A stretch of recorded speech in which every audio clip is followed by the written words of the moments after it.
Donc, le prophète sallallahu alayhi wa sallam leur dit فَيَعْتَمِلُ بِيَدَيْهِ. Donc, il travaille de ses mains.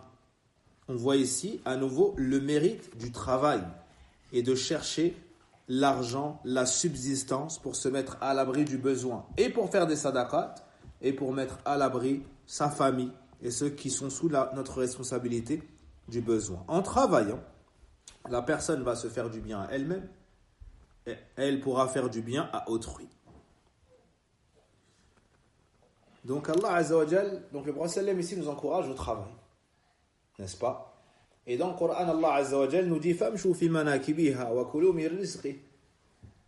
Allah Azza wa Jal nous dit dans le Coran, il nous oriente à aller chercher notre subsistance, il nous oriente au travail. Et le prophète sallam n'aimait pas voir une personne qui avait la santé ne pas travailler. Abdullah ibn Omar, Omar ibn Khattab, on trouve des paroles des compagnons, puis des pieux prédécesseurs. Sufyan al-Thawri, radiallahu anhu, il questionnait les étudiants en sciences. Il questionnait les étudiants en sciences et leur demandait: as-tu appris un métier? As-tu une cause de subsistance? Est-ce que tu travailles?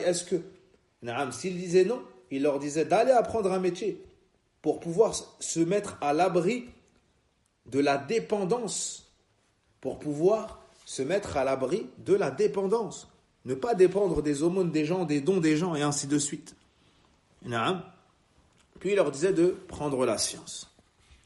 Donc parmi les erreurs, le fait de penser que l'étudiant en sciences, comme il est au service de l'islam, comme il est au service des gens, comme il apprend, il sacrifie son temps, il dispense la science, alors il n'a pas besoin de travailler, il n'a pas besoin de nourrir sa famille et autres. Non, ceci est une erreur. Ceci est une erreur.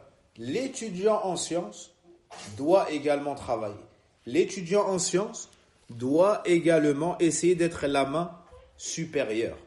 Le prophète sallallahu alayhi wa sallam nous dit que al-yadul ulya khayr min al-yadi sufla, que la main du dessus est meilleure que la main qui tend, qui est en dessous. La main qui donne, si vous voulez, est meilleure que la main qui reçoit. Et pour être la main qui donne, il faut faire des efforts, il faut faire des causes. Il faut travailler de sorte à pouvoir payer tout ce qui est nécessaire pour notre quotidien et le quotidien de ceux qui sont sous notre responsabilité, et avoir un surplus pour pouvoir faire du bien, pour pouvoir faire des sadaqat.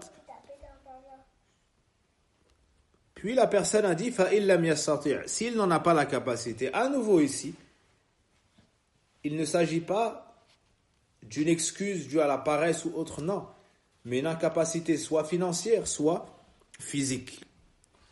Soit physique.